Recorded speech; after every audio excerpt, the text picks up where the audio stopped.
got the SL loaded up. We on our way to the shop.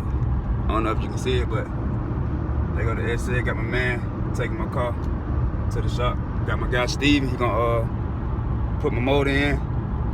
And I want to say to the ones that come to my channel and take the time to actually watch the video, man, I want to say I highly appreciate it. I know I got like 50 subscribers. I'm an upcoming YouTuber, so y'all go to the channel, man. Just take the time to watch the video, hit the like button.